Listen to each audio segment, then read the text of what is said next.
Cordial sintonía. Bueno, aquí estamos cumpliendo una vez más con esta cita importante en lo que tiene que ver con la actividad de este ejercicio periodístico que se llama Plumilladas.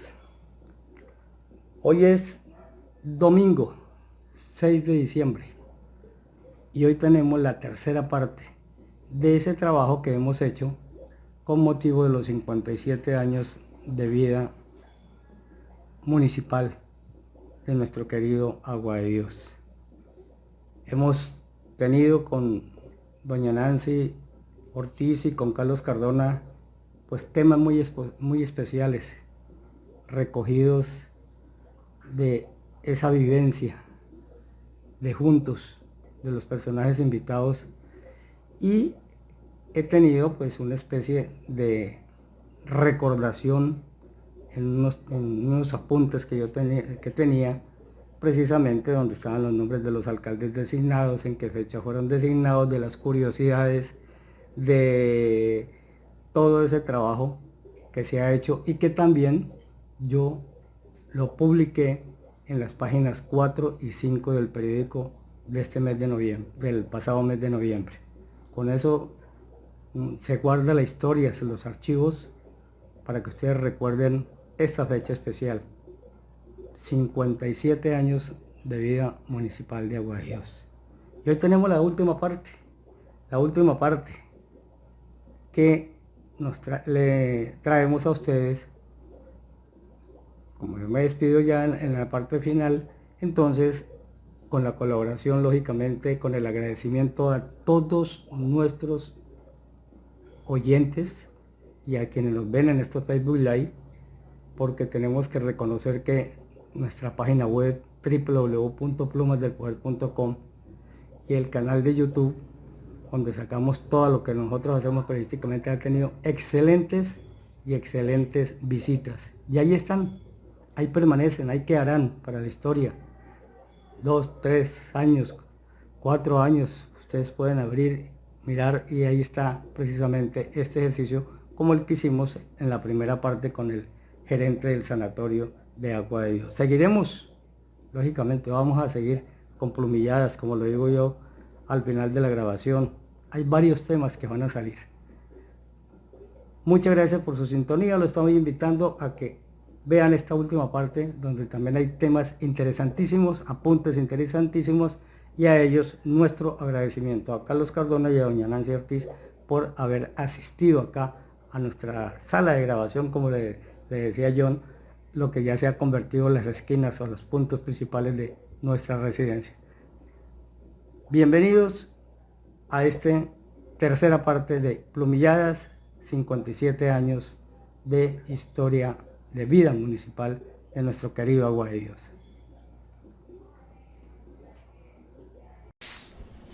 Bueno, lo cierto es que sentarse a un hablar con este par de personajes es como programar uno una hora para tranquilamente hablar 3 horas. La idea de Plumilladas es, sin editar, como ha sido mi costumbre en la parte periodística de las entrevistas, sin editar, pues que salga todo a la luz pública. Doña Nancy, usted me habla, hemos hablado hasta el micrófono, de la antigüedad. Usted tiene un concepto del Agua de Dios. Sí, don Jaime. Es para resaltar la labor suya, para que no se pierda la historia. Resumiendo, diría, Agua de Dios jamás debió existir, por la tragedia, por el dolor, pero para bien de nosotros existe, se dio. Fue un proyecto no como el de los pueblos del eje cafetero, de la Antioquia antigua, de Caldas, del viejo Caldas. No fue un proyecto con el tiple y con el hacha, fundando pueblos. Fue un proyecto más que todo hospitalario, de dolor, de tragedia. Y no sería justo para todos nuestros antepasados que esta historia se pierda, porque los que van llegando nuevos al pueblo no les interesa saber qué pasó ni por qué estamos aquí. Entonces, la labor que usted hace es muy encomiable, procurar de que no se pierda esto, y yo por eso le felicito. Bueno, sí, gracias, señora. Sí, Aguadíos no fue uno de fundadores con bandera o algo, sino aquí lo que dice usted fue producto del dolor de haber sido arrojados de una parte donde se estaban concentrando y que se consideraron como un peligro para la sociedad, y ya la historia la hemos repetido muchas veces hasta cuando comenzó el 10 de agosto de 1870. Y esa es parte de la historia, lamentablemente. Yo lo tengo que decir, quien menos conoce la historia de Aguadíos es la juventud. Y los nuevos habitantes. Hemos tratado ya por varios años, ¿cierto, Jota?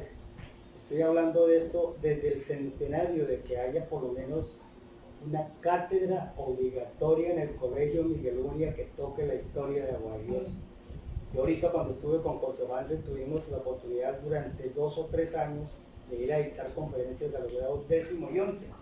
Yo decía, ¿por qué? Porque ellos son los que están listos para salir de Aguadíos. Son las nuevas generaciones. Son las nuevas generaciones, son las que pueden estar estudiando en una universidad y en cualquier reunión comience la gente a hablar mal de Aguadíos y ellos digan, no, eso es mentira, porque por lo regular siempre se habla mal. Sí. La historia dice muy claramente, y es verdad, porque yo lo viví en Cartagena. Oiga, pero por allá la gente va caminando y se le caen los dedos, se le caen los brazos, y yo una vez de acuerdo mucho que dije, sí, se le cae la cabeza y no tienen la oportunidad de recogerla y volverse la para terminar eso con un chiste, ¿no es cierto? Conozco nuevos habitantes, don Jaime, acá, que están viviendo en el pueblo, comiendo en el pueblo, y me dicen, oiga, ¿verdad que acá hubo enfermos de lepra? ¿Dónde están? Así con esa displicencia. Sí. Eso sí es verdad. Todo. Es verdad, es lo mismo que el tema del contagio y del hereditario. Yo decía, yo he visto cantidad de espejos en Aguadíos. Primero, porque no dejaban casar las personas. Yo todavía no viví esa parte enferma entre ellos.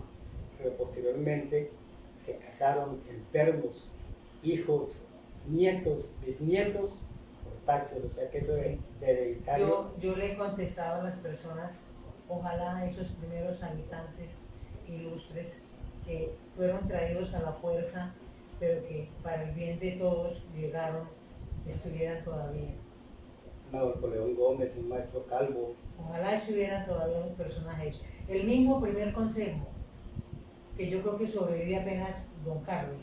Es el único sobreviviente. Sí, ojalá estuvieran. Pero es una especie en vía de extinción. Pero usted tiene que hacer un librito o algo. Mira que yo en 1995, ya después de llevar 10 años en el periodismo aquí, yo voy a escribir un librito. Plumazos, fue el primero que saqué con historia de Aguadíos, y comencé eso porque, repito, yo no estaba en el 63, yo no estuve en el 66 cuando se posicionó el primer alcalde. No, yo me fui para Cartagena a conocer el mar por 8 días y duré 3 años y pico. Esa es parte de la historia. Muy chévere. Bueno, doña Nancy, entonces, ese punto crítico que usted habla ahorita es verdad, pero es la realidad. No se ha logrado que se haga una cátedra de historia de Aguadíos en el Colegio Miguel Uria, al menos para los grados 9, 10 y 11, que son los que van a salir y que pueden divulgar eso mismo en otras partes, pero ellos no la conocen, entonces no saben lo importante que sería para la conciencia de las generaciones futuras. Don Carlos, usted estuvo en el comité pro municipio. Sí. Eso era, como se decía, era la parte innata de Aguadíos, donde estaban representados varios, los que lograron acomodar, o los que los dejaron acomodar, porque en un momento que dijeron, bueno, este es el comité y listo, y comenzamos a trabajar. ¿Qué se recuerda usted de esa época? ¿Usted estuvo ahí? Ese comité se creó teniendo en cuenta todas las, digamos, las fuerzas vivas del municipio. Ahí éramos parte de 35 personas ahí.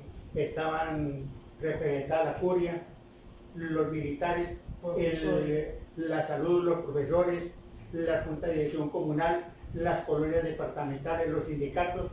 Hay un sindicato que llamaba Oficios Varios, que era yo creo que era de los más fuertes porque los que manejaban eso tenían una proselitismo, debería eso sindical, se debería el manejo de palabras de manera de trabajo sindical y los directorios políticos, bueno, es decir, todos los comerciantes de Agua de Dios. Tanto era que me quiero referir a una anécdota que don Carlos Mogollón representaba los señores del expendio de la fama, los comerciantes, sí. Y doña Beatriz era la vicepresidenta del Comité Pro Municipio y ella estaba en representación del Partido Liberal. Y una noche habló el señor, porque nosotros llegamos, ese comité duró mucho tiempo funcionando, y una noche cualquier cosa que sucediera en el gobierno nos lo planteaban y nosotros lo resolvíamos. Y nos plantearon de hacerle un aumento a la carne. Cuando yo llegué a Agua de Dios, el kilo de carne valía 5 pesos. ¿Sí me entiendes? ¿Se manejaba un precio especial durante esa época? Sí, manejaba un precio especial y además aquí el municipio pagaba una persona que estaba allá mirando si salían con menos de las libras. Y era valiosísimo porque por todos lados se movía eso y nadie podía robar. Una auditoría de pesos. Sí, exactamente. Y eso lo impactamos nosotros. Entonces doña Beatriz salió en defensa de, hombre, ¿cómo se le va a aumentar el precio de la carne? Que mire, el tocar no vale tanto, y no vale tanto de bueno, y los gastos, mire que esto y esto, y ella le hizo una defensa mejor que la que hizo el esposo de ella, Carlos Mogollón. Y yo, como era revoltoso, era el revolucionario del paseo, la interpelé a doña Beatriz, hágame un favor, perdone la molestia que le está interrumpiendo en su discurso. Usted aquí está en representación del directorio liberal o en representación de su esposo. Y eso fue, ahí se acabó el comité esa noche. Por ese, ella era, vuelvo y le digo, guerrera, en sus palabras elocuente, de carácter de una, es decir, de mucho más pantalones que mucha gente lo que decía y se defendía. La señora dijo, hasta aquí, hasta este momento, estoy acá, me retiro, no quiero volver a hacer nunca más de esto. Nada del comité. Entonces, nada del comité, se acabó esta cuestión y salí, se fue. Y después me tocó en comisiones ir a la casa, venir allá a la casa, decir, no, sus aportes, sus conocimientos, por favor, perdóneme. Carlos, pero es que usted se pone muy caliente, ya no sé qué no, bueno, la logramos que volviera, pero ya vuelvo y le digo todo mi reconocimiento por la mujer más valiosa que ha tenido Agua de Dios dentro de los problemas que ha tenido nuestro municipio. ¿Cómo es la cuestión de la carne? Aquí se manejaba un precio más barato. Más barato, ¿Por sí. estrategia o por convicción? Es que aquí Yo creo Dios, que siguiendo la costumbre de que aquí todo era más barato. Más barato, porque aquí por lo menos los cigarrillos que Rojas traían venían marcados que decían Leprocomio, y era más barato. El café lo regalaban. Cuando yo llegué a Agua de Dios también me daba risa porque habían vainas ridículas. Por ejemplo, había unas galletas, no me acuerdo si era Noel, había unas galletas que venían acá para la venta, pero tenía un letrerito que decía solamente se puede vender en Agua de Dios.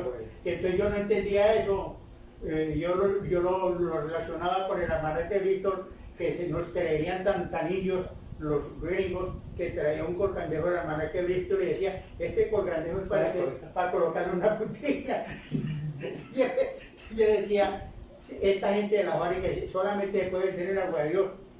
Y lo que dice Jaime aquí, el cigarrillo, los tabacos, el café, lo mandaba a la federación más barato, pero también de ahí hicieron plata muchas personas en eso debido a que yo no sé, o mucho lío o mucha cuestión, bueno, en todo caso, de tanta pelea de reclamar de que el café, que no, si mandaban 2.000 libras de café, se vendían 1.700, 1.600, las demás las desaparecían y las vendían por otro lado. Sí. Entonces había, es decir, en eso había corrupción. Y la otra, cuando yo llegué a Agua de Dios también, había 3 zacatines donde se destilaba el aguardiente. Y me dan la persona del uno, se llamaba así como el pajarito, el otro no, ay, bueno, en todo caso, del que más me acuerdo uno que le decían el pelapinga.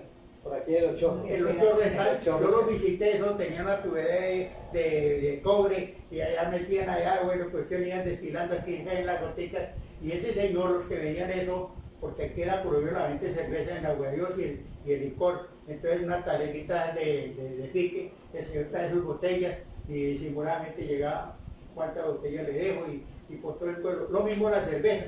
A eso le iba a preguntar, ¿usted estuvo en la época en que era prohibida la cerveza? Cuando yo llegué en noviembre 15 de 1954 a Agua de Dios y la cerveza no se vendía, uno podía tomar cerveza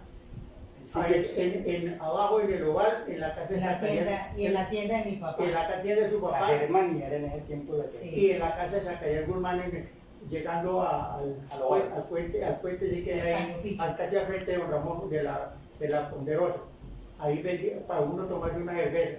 Y aquí por el lado del hilo dice hasta más allá del retén, vendían la cerveza. Pero habían puntos en Agua de Dios donde la vendían escondido, sí, uno será en la calle del comercio, sí, por allá. Pero resulta que por el lado le compraban el señor Zacarías Guzmán y por el cerro, rodeando el cerro se venía y bajaban a la balacera y llegar aquí al pueblo y en costales traían mujeres. Yo digo, una familia que se levantó muy importante, de las más importantes en Agua de Dios, y esa pobre señora sola se levantó esa familia con esas 2 canastas, 3 canastas al hombro y huyéndole a la policía y se ganaba la vida para poder levantar al esposo que está en malas condiciones de salud física y a la familia. Y así la gente para tomarse una cerveza, eso era porque al enfermo no le convenía eso. Y ahí salió el cuento, mito, la leyenda del famoso cura sin cabeza, Sí. que está vivo por ahí, que Edgar la sacó a la luz pública, es parte histórica también, sí, los mitos y las leyendas. Sí, que era un contrabandista. Sí, en todo era un contrabandista. Yo tengo una historia de unos 18, 21 cuénticos de que me ha sucedido a mí y que me lo sé. Por ejemplo, me sé de una monja en San Vicente, que yo no sé si lo puedo contarlo, pero eso lo vieron y hay personas vivas todavía que lo lograron ver de noche, tarde en la noche, medianoche, una monja con un niño llorando, la monja y llorando el niño pequeñito. Pues resulta que a finales del siglo XIX y a comienzos de este siglo, donde era aterrador, y ese regalito nos lo hizo la Biblia. Comienzos del siglo XX. Así, comienzos del siglo XX, el regalito nos lo hizo la Biblia de estigmatizar la enfermedad de la lepra como un castigo de Dios. Entonces, esas enfermitas que estaban en San Vicente, en un estado, como no hay tratamiento como lo hay ahora hay una serie de medicamentos que en 2-3 meses, en unos pocos meses, el enfermo queda negativo. Pero en esa época no había tratamiento. Yo les contara lo que hay tratamiento en esa época. No, sí, eso es increíble. Entonces, pregunta que las viejitas, no señoras, jóvenes, pero físicamente acabadas, entonces la orden que daban, no es si a nivel del Ministerio de Salud, tendría que ser, entonces obligaban a las mujeres que esos niños tarde en la noche los cogieran de donde la cuna, donde los tenía el pie la mamá, y los trajeran, y en una alberca que dice que yo no sé, como que todavía existe, ahí los metían de cabeza, de ahogar los niños, los secaban, volvían y los colocaban al pie de la enferma para que dijeran, no, eso se asfixió, murió de asfixia. Murió muerte repentina, se llamaba eso. Y resulta que una noche una señora me lo jura y me dice que a la compañera de ella se atrevió a preguntarle a la monja por qué llora, y la monja le contestó, dice que no fue buena, pero que la cansó lo que ella dijo, es que me están obligando a ahogar a este niño y estoy penando por eso, por los niños que hemos ahogado. O sea, eso fue real. Eso fue real, eso fue verídico. Y existe todavía una señora que me lo cuenta y me dice, yo vi la mujer. ¿Y en esa época de la prohibición de la cerveza, usted vivió parte de eso también? No, cuando, muy pequeñita. Pero dice que allá en su casa... Sí, allá en el Oval mi papá tuvo tienda antes de que... O sea, allá nunca fue prohibido. Allá nunca. y mi papá tenía la tiendita y salían todos los enfermos a tomar y bailaban. Mi papá tenía una rocola, ¿no? Era, sí, como que era rocola en esa época. Yo estuve ahí. Sí, eso, y bailaban. Bailaba. Entonces, mi primer recuerdo, tenía por ahí 3 años, viendo a la gente bailar. Entonces yo le dije un día a mi mamá, ¿por qué mi primer recuerdo es una fiesta? Digo, no, no era fiesta, es que vendíamos cerveza y los enfermos salían a tomar y a bailar, ellos salían en pareja, o en cicla, iban todos, o a pie y ahí bailaban y tomaban. ¿Eso fue al frente donde queda la estación de servicio? No, eso fue en el Oval más abajito de Zacarías. Ah, ahí te sacaría. Después de esa tienda fue que mi papá se vino frente a la bomba. Pero lo que le estoy contando fue exactamente por ahí en el 58, 60. Entonces todavía estaba prohibida la cerveza acá en esa época. Mire, Es que prácticamente se cortaron las cadenas. Yo siempre digo que la ley del 61, yo la llamo eso donde se reventaron las cadenas. Pero más sin embargo, seguía el estigma y seguía todo. Usted lo acababa de decir cuando la ley fue el 15 de diciembre del 61. Y ya se venía trabajando la cuestión del municipio, o no tanto del municipio, sino de restaurar o recobrar los derechos que no teníamos los enfermos. lo único que sí es que cuando yo llegué, yo duré varios años que para poder pasar uno, por ejemplo, allí en la salida, la bajada de la casa médica, allá había un retén. Y por ahí anda Torito, uno que vendía lotería en El Ferro. retén de Berlín. Sí, el retén de Berlín, nosotros íbamos a bañarnos a la cuna. Nosotros, la policía, no, hombre, que déjenos que es que vamos a bañarnos, no puede pasar, no puede, entonces no lo dejan salir a uno. Entonces el Torito se inventó de pasar parado en las manos. Y entonces nosotros, si él pasa parado en las manos, dijo, no es capaz de hacerlo, dijo, nos promete que pasa parado en las manos, pero que ande 30 metros. Y nosotros íbamos detrásito, entonces el policía pues nos pagaba la policía, bueno, está ya pues, pero no se van a ahogar, no, está prohibido nada, así que yo les di permiso. Perdón, y ese baño era en verano, porque en invierno se ahogaban todos, Claro, todo lo que se la metiera gente a la que se- cuna, la gente era que se un llevó, chorro. Pozo tan Ramírez poderoso. tiene un resto de eso. Claro, entonces la gente decía, ay, se ahogó tal persona, pero no ve que se le midió en invierno. Sí. ¿Quién se le mide a la cuna en invierno? No, nadie. Entonces tocaba era en verano, aprovechar cuando dejaba ya 1 mes, 2 meses sin llover, que se ponía buena la cuna, increíble, ¿no? Oye, Nadie o sea cree que ese cuento. usted conoció cuando la parte del cordón sanitario, pero cuando usted no había desaparecido todavía el cordón sanitario, entonces existían los retenes. Sí, el retén de las lomas tenía una cadena. Y una cadena de pasar, Sí. para uno pasar. Yo me acuerdo del Bonanza. En Bonanza, Sí. yo que estudiaba en Tocaima, ahí me entraban supuestamente escondidos porque yo supuestamente era sano. Y cuando llegué había también cadena de donde está el puente Antonio Nariño, ahí en el alto, y dentro aquí Ah, a la en mano, el a río mano Bogotá. derecha, en todo el alto, ahí había también otros policías que iban con cadenas. El famoso cordón sanitario que hicieron, que fue inclusive donde cogieron más agua de Dios por Sí. la cuestión del Y terrano. quiero comentarles que ahí donde hablamos, el retén ese, subiendo para la casa médica, había un banca de larga como yo creo que unos 10 metros. La banca muy de la larga, tristeza. Y esa banca se llamaba la banca de la tristeza.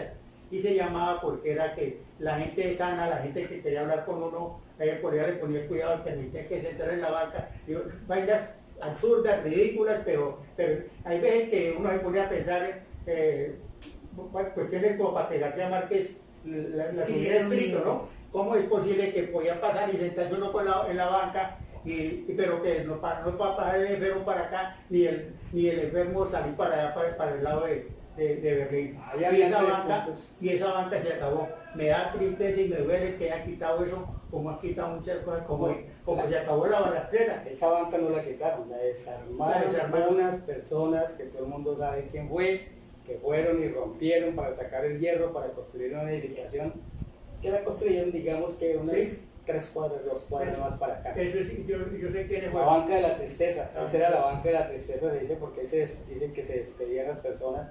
Está la Virgen de la Milagrosa, Sí. todavía está ahí. Todavía está al frente. Y lamentablemente la casa de la desinfección sí, lo que hace la Lo que historia y las paredes paradas soportando agua son tal vez como reacias a que no desaparezca eso.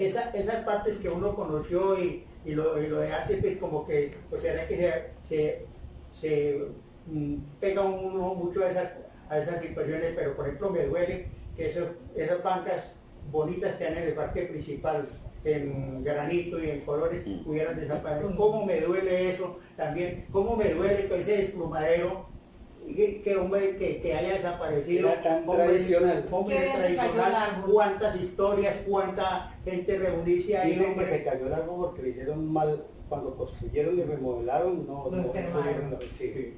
Sí, ya no se han caído 2, sino 3 creo, de los palos que se fundaban ahí.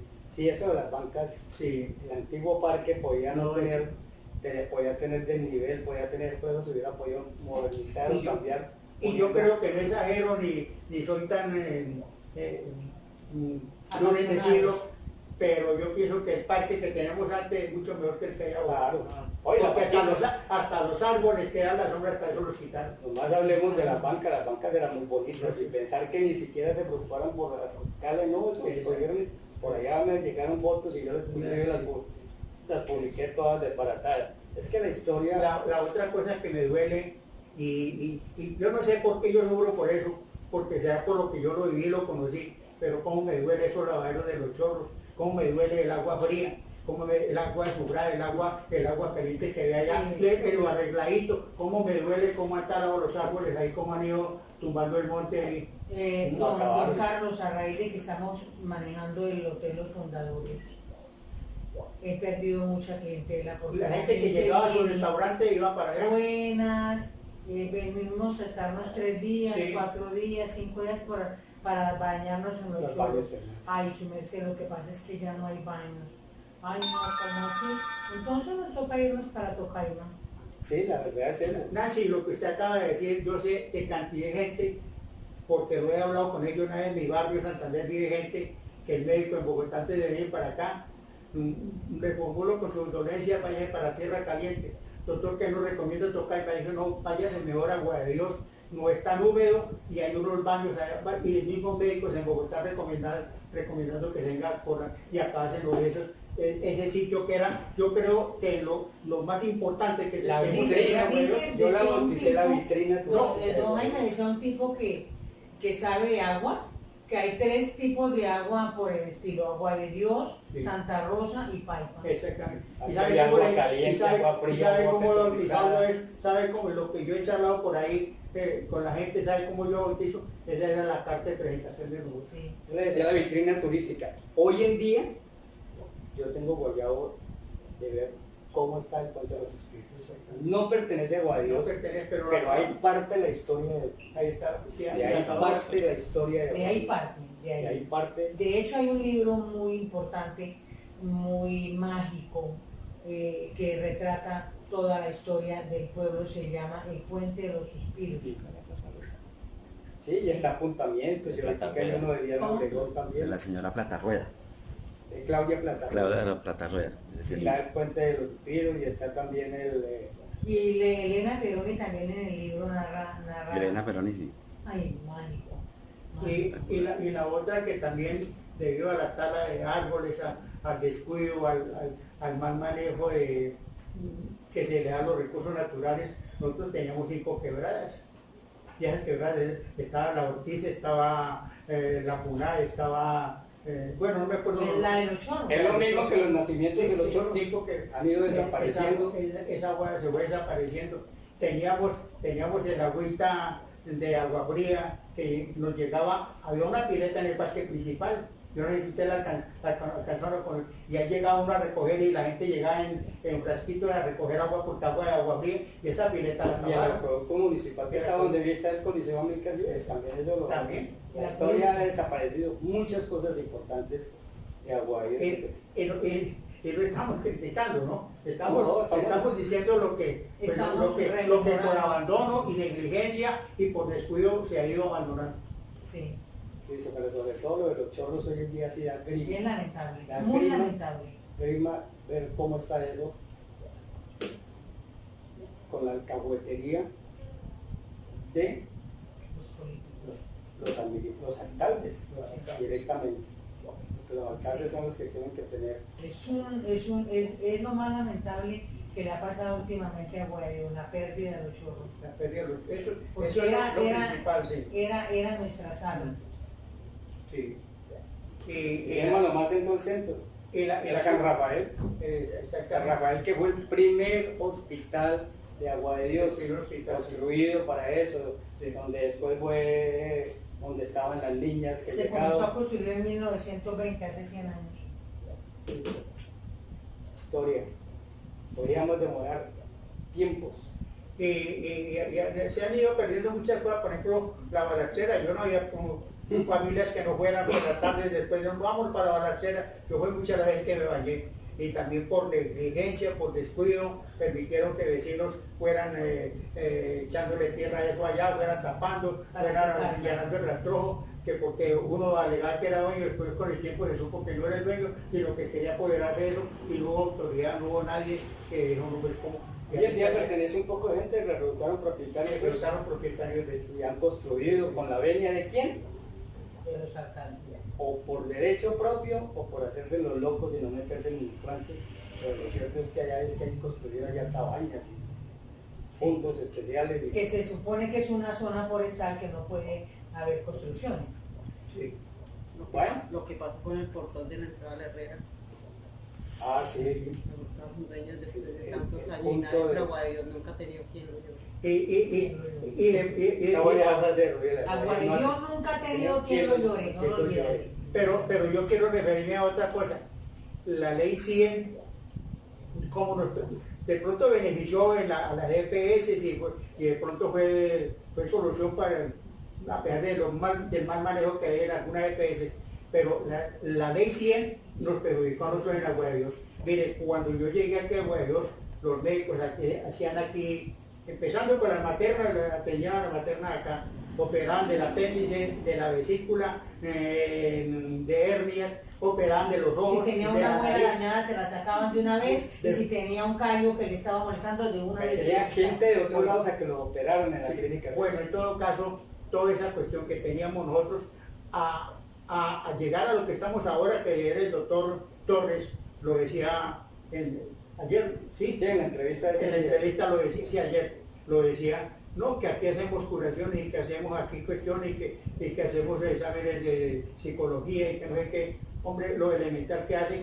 La otra cosa que yo quiero hablar es, perdónenme, lo más importante y lo que me llevo aquí y en mi mente, el centro de salud.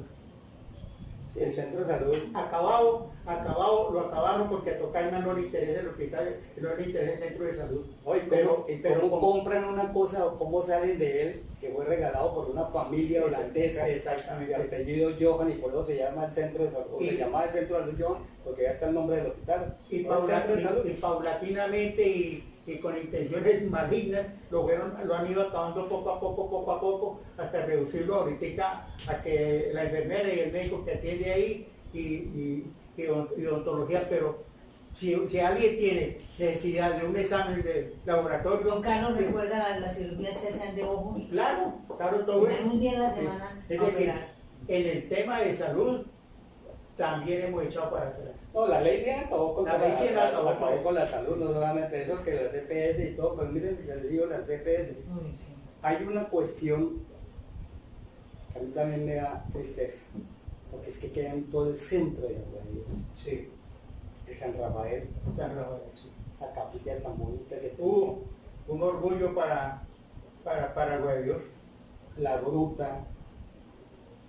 Yo me acuerdo cuando la fábrica de Blue Jeans y la cantidad de alumnos que habían ahí, que lamentablemente eso se convirtió en una Porque el comodato, sí, bueno, en un confort político, pero se desbarató, se perdió todo y hoy en día es un peligro entrar ahí. no, sí. Eso me acuerda de Cañoloro, cuando fuimos a Cañoloro ya como la tercera vez con Rubier y con varias gente de aquí de Agua de Dios, de aquí de Corso Hansen, donde ya había una cinta diciendo, oiga, pero ¿qué pasa? Nosotros vamos a tomar botellas, no puede pasar. La casa administrativa, la casa médica, se está cayendo por pedazos, no puede arrimarse. Esa es la zona cero. Entonces todo pasa y nada. Y nada pasa. Y en Agua de Dios también, cuando yo llegué en el 54, había fábricas gaseosas. ¿La Colamora? Colamora. y ese, pero más antes existió, porque yo estuve hablando con un familiar de Luis Castro, que era a todo el frente del Lara, hay una casa, le dicen la terraza, ¿cómo es? Ah, de Luis Castro, sí. Ahí el dueño de eso, ese señor tenía una fábrica de gaseosas que llamaba, recuerdo que como que la española, más antes de eso hubo una fábrica Era de, vecina de mi mamá. sí, de gaseosas, ahí. exactamente, de gaseosas andinas, pero en Colamora, porque alguien me dice que eso es mentiras, que no es cierto que haya existido, le digo, ¿cómo no? Si hay dos cosas que dicen que sí es cierto. La una dice Nino Malagón, que era el que trabajaba en tapar las gaseosas, y bueno, y sabe quién ayuda a lavar el envase, yo ayudo a lavar el envase, y eso queda ahí al frente de la Defensa Civil para Casito, por ahí donde había un negocio, una panadería, ahí funcionaba eso, y esa fábrica, don Ramón Mora, se la vendió a un señor Jaramillo, él de Girardot, que él acá Corazón, pero no había nada más sabroso que uno tomase una gaseosa de la que tenían aquí en el pueblo, y la repartía un señor que llamaba Polo, jugador de fútbol, un negro alto, delgadito, que la señora todavía vive, es hermana de la esposa del profesor Leiva. Ese tranquilino repartía gaseosa por todo el pueblo en burro, y él en sus canastas ahí la repartía. Y eso no me lo contaron, es que yo lo viví. Tranquilino, usted me acordó de una anécdota mía que no se me olvidará nunca. No, la Colamora sí terminó siendo hoy la gaseosa Corazón en Girardot. Exactamente. ¿Sabes cuál es la anécdota mía con Tranquilino? Yo me fui para la costa y duré 3 años por allá. Y cuando llegué, pues yo llegué muy enfermo, decepcionado, porque acababa de comenzarme la secuela, ya estaba mal. Mi mamá me metió a los Pina Pérez, yo allá me aburrí por la prohibición de todo y me fui a vivir a una piecita a Peñaliza. Tranquilino jugaba fútbol, lo llamaban, bueno, no puedo decir aquí, lo llamaban patatén, porque le daba una patada para allá y sale el balón para otro lado, pero yo llegué allá y a mí me gustaba salir a tomarme mis cervecitas. Una noche iba yo para mi pieza y encuentro a ese señor que me decían que se había muerto saltando la tapia del cementerio, ¿cómo se llama? El cementerio del lado. Laico. El cementerio laico.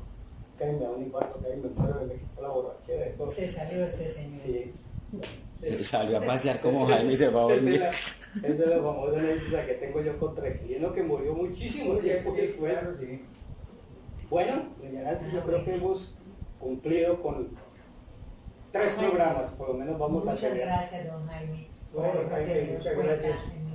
Y para nosotros es un placer hablar para mí, yo considero este tema y todos los días digo, hombre, ¿por qué no hay gente que esté interesada y sentarnos, aunque ya nos 3 o 4, y hablar de Agua de Dios? Y para mí es una recreación y como me reconforta el espíritu, me da ánimo de seguir viviendo, hablar de este bello municipio de Agua de Dios. Bueno, sí, pero mañana que no hemos cortado todavía, tengo Vuelva a que hacer. hacer los agradecimientos. Agradezco el papo, a mí me toca hacer un cuadro que no sé a quién Sí, hacer.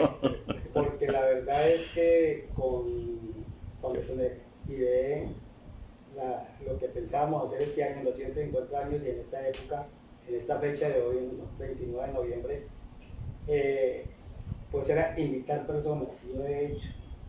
Y mire que yo le decía a la negra y a John, que con John también, yo estoy intoxicado porque no puedo hablar. Bueno, no puedo hablar. Él en ese programa ya ha podido participar, pero usted sabe que aquí la gente, mire, ese señor está participando en una vaina periodística y ya es funcionario, Sí. como lo habían anunciado. Claro. Ahí sí puedes trabajar en la cámara, en la parte técnica, en la edición y todo eso. Entonces yo estaba diciendo, voy a escoger 2 personas, el problema es el tiempo. Claro.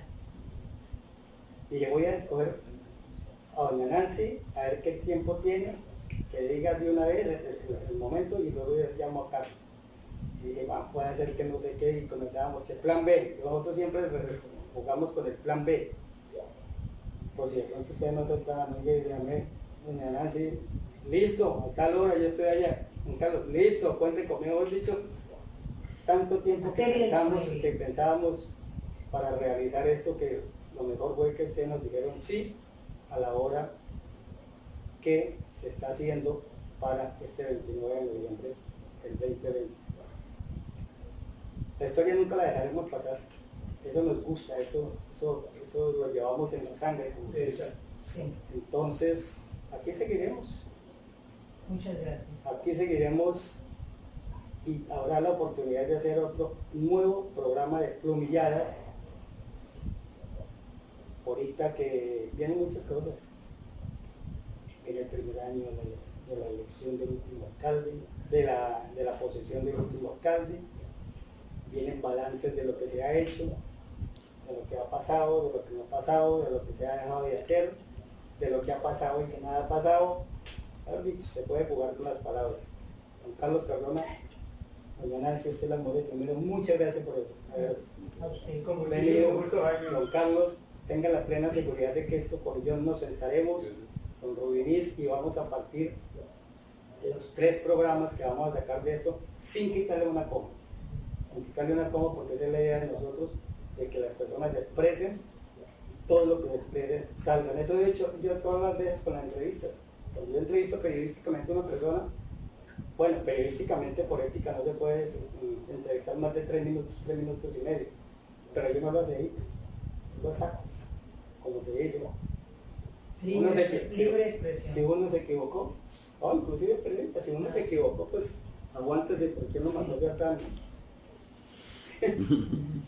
A todos nuestros agentes, a todos nuestros oyentes, a Mateo, a Rodríguez, a John, a ustedes dos, y a todos nuestros oyentes que nosotros sabemos va a tener alta captación tanto en la página web como en el canal de YouTube, donde van a subir estos programas. Pues muchas gracias por seguirnos atendiendo. Yo me siento en el plácito de que yo publico una cosa en Facebook y enseguida aparecen los likes, buscan los comentarios. Hay mucha gente. Comparte lo que usted hace. ¿Cómo? Comparte lo que usted publica. Ah, sí, comparte lo que yo publico. Y me quedo pensando de otras partes, le publican una cosa y hay 1, 2, 3 likes. Bueno, Sí, pues como que no llamaron la atención yo en eso, sí. ¿Por qué? Porque he tenido responsabilidad. Yo siempre he dicho, lo mejor que a mí me favorece en el periodismo es la credibilidad. Cuando yo digo algo, es porque no solamente el río suena, sino la tierra llega. A todos, muchas gracias y que Dios nos bendiga y que pasemos estas fiestas aquí en completa paz y armonía.